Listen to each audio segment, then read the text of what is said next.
Have you ever been in the middle of a training session and know you should just stop? Sometimes you're not being a bitch. Sometimes it is the smartest thing to do. It can be incredibly difficult to acknowledge when you to just let that session go. Sometimes all you're doing is digging deeper. And as one of my great friends once said, when you're in a hole, dig up. Let me give you an example. As many of you know, I broke my foot in the summer during a journey back to snatching. I snatched 140 kilos after about 18 months of no snatching. Great success, really good progress. Breaking my foot put that on a little bit of a pause, but the first session back after 8 weeks of no snatching, I snatched 120 kilos. A great place to build from. And I quickly hit 135 kilos. Recently I hit 130 kilo snatch doubles and 120 kilo power snatch.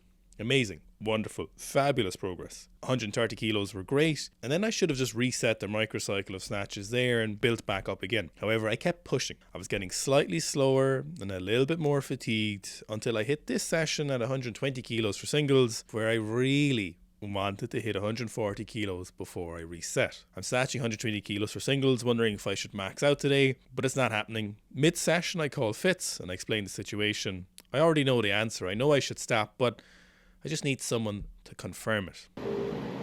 Hello. I need to snatch 140 before I deload right, but I'm snatching 120s tonight. Technically they're perfect, but it's just not happening. Will I just stop or will I do more volume? It's just not there. Like technically there's literally nothing wrong technically. Like they're excellent. Like they're identical in a good snatch. It's just not it. Like 130? No, I could do 130, but it'd be disgusting. Like it would not be. Just stop snatching? Yeah, don't do it. Alright, okay. Thank you. Okay. The issue with continuing here is that I'm digging a hole of fatigue but not really getting anything for it. I'm doing sessions that are a little too far into the intensity without the volume to support them. Eventually you hit a place that's too far from the higher volume work to support the heavier attempts, so you're getting fatigued while almost being undertrained. The cosmic joke is that it's not a long time to reset the volume and build up again.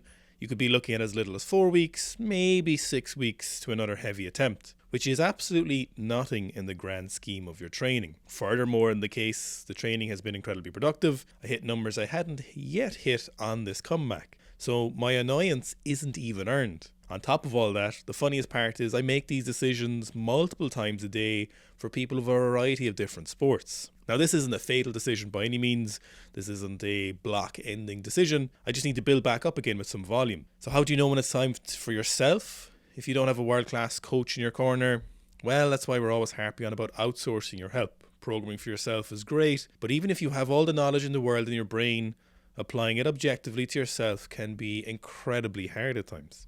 You don't want to feel like a bitch, you don't want to cut a session early and mistake yourself for being soft, but the issue here is that sometimes you are being soft. Sometimes you really aren't trying hard enough. Sometimes you're giving up when you should try harder. It's a delicate balance, and it's why weightlifting is so tough, but it's also why I love it.